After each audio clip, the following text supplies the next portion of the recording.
Look at what boxing is like and how Larry Ekundayo is hoping to indeed have more Nigerians engage in that sport with the support of kids. It's still the program, Sport Desk. 57 years ago, Nigeria won a first medal at the Olympics. In Tokyo, Japan, 1964, Najim Mayegun, who turned 80 on the 22nd of February, the year 2021, won the country's first medal, a bronze medal. 57 years after, Nigerian boxers will not be participating at the Tokyo 2020 Olympic Games to be held in the year 2021 because Nigerian boxers failed to attend the qualifiers in Dakar, Senegal. Afolabi Shitu, one of the boxers who was in camp, expressed sadness that the country would not be in Tokyo in the boxing events. I feel lonely because we have been training, a lot of trials going on in the camp. Early in the morning, go for jogging, come back in the gym, go do morning workout, everything. So at the end of the day, after all our workouts, a day to go to the Senegal, they said they didn't have the money. Afolabi Shitu and some of his boxing colleagues are gathered every Sunday on the road to train in Lagos.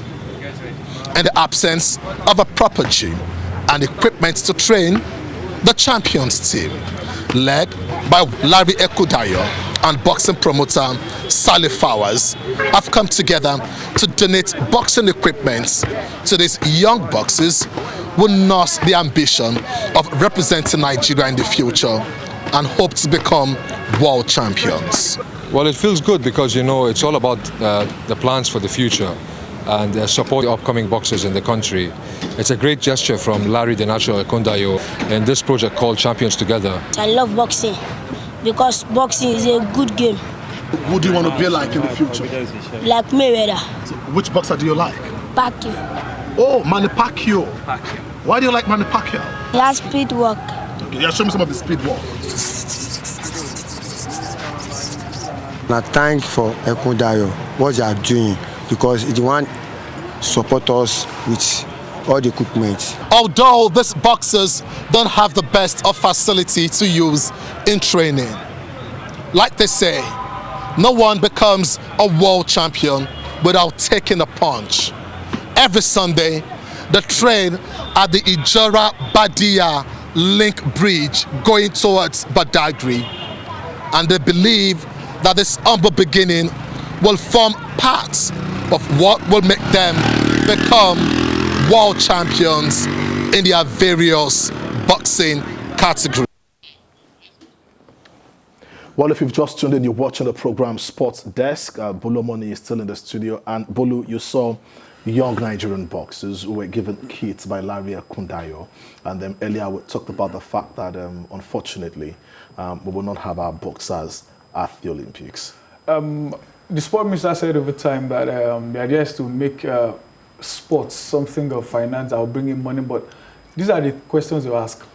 Young boxers on the streets are meant to be tomorrow for Nigeria. We shouldn't be running around looking for guys that will represent the country. We shouldn't be sweating on how do we get. There are talents everywhere. Look at this young guy. I saw the little boy, the way he was so designed. Imagine that boy getting proper equipment and not trade. Those guys should not be training on the roadside. There should be, if it means paying maybe a stipend, because they're actually not doing it for themselves alone. At the end, when they grow tomorrow, we'll all say, oh, wow, they are true Nigerians. If probably they go abroad, get a scholarship, school there, train there, then in the next 10 years, you see that, oh, he has a Nigerian name, he's a Yoruba boy, and nah, it shouldn't be. They should not be on the street. Boxing should be a sport we should enjoy.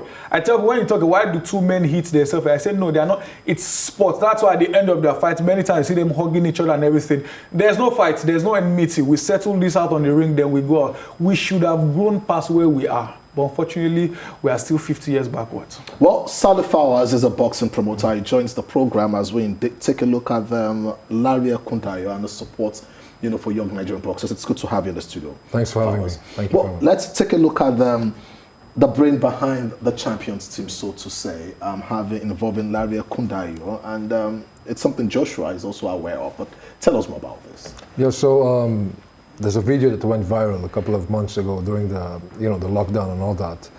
with Afolabi Shitu, who was also in the video you just showed now.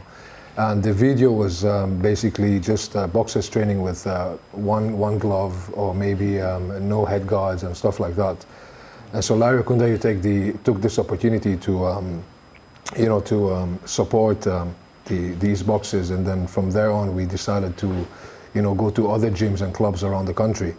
Larry has been through that before, before he moved to the UK. So that video and those pictures and the way they were training really touched him. And so that's how the whole idea of Champions Together came about, where Larry Ekundayo and House of Pain Gym in the UK decided to, send over some kits and equipments to support the upcoming boxers. And it's just a perfect time if you think about it, because after what happened with the Olympic qualification and the postponement of the sports festival, to April, it was a lot of boxers, lost some kind of hope, So this is just like a motivation, and it came in the right time. And probably we would put an amateur show soon for them to at least, participate in something after all the camps they've been through. Well, you're a boxing promoter and you're close to some of those boxers. Afolabi Shitu was in the Olympic camp. Unfortunately, Nigeria could not attend the qualifiers. But can you tell us what it takes, for a boxer to represent his or her country? There are talks of shedding weight, always in camp, not wanting to drink water or eat much, avoiding all that. And unfortunately, some boxers thought of quitting the sports. One of them is Aziz. Yeah, so it's a very difficult process. It's different than other sports because, like you said, you have to make weight and all that. And you go through sparring rounds and you go through morning, afternoon, evening sessions. And, we have a lot of talents in the country. So imagine each category, how many boxers would come and represent that division. Going back to the qualification that we missed out in Senegal, some of our pro boxers like Tony Salam and all that, because of the new rules that the pro boxers can represent the country, they thought this would be the opportunity to live a dream that they missed out on some years ago, along with the Shitu and of course Abdulafiz Oshoba that you mentioned, who is one of my boxers as well. He called me up that day and told me that he was ready to turn pro or probably leave the country, and I had to speak with him and tell him to be a bit more patient, and it's unfortunate, but I think the best thing is to look at the next move, which will be the Commonwealth Games in 2022. Well, judging from your discussion with him, do you think he would be looking forward to the next Olympic Games, or anytime soon he could decide to indeed turn pro, and that still affords him an opportunity, to represent Nigeria at the Olympics? And as a promoter, what did you do, to convince the Nigerian government to allow, some of these boxers attend the qualifiers in Senegal? Well, you see, it's a bit of a confusing state whereby, you can't stop age as well. And so it's a bit confusing for some of the boxers to decide whether to stick around and do more amateur competitions internationally or to turn pro. So my job is basically to manage them properly and give them the advices that they need.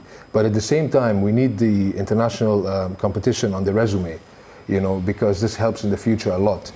In terms of the government and all that, we've tried sending proposals where we can work together.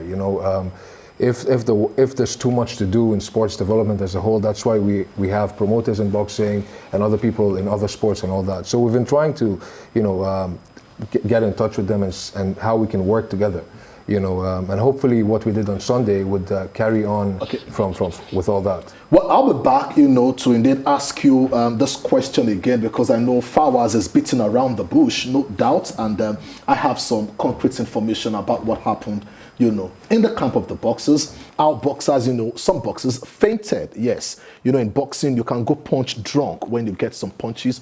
Some fainted, and indeed, when money was raised to have these boxers represent the country, but then some persons declined. Let's go pay some bills. When we come back, we'll continue with the boxing aspect of the program. TVC Sports Desk. Well, I still have Bolu and Fawaz in the studio as we indeed take a look at the fallout of Nigerian boxers who will not be there at the Tokyo Olympic Games. The International Olympic Committee, because of the pandemic, cancelled the qualifiers, that is the world qualifiers in France. But this is after Nigeria failed to attend the qualifiers in Dakar, Senegal.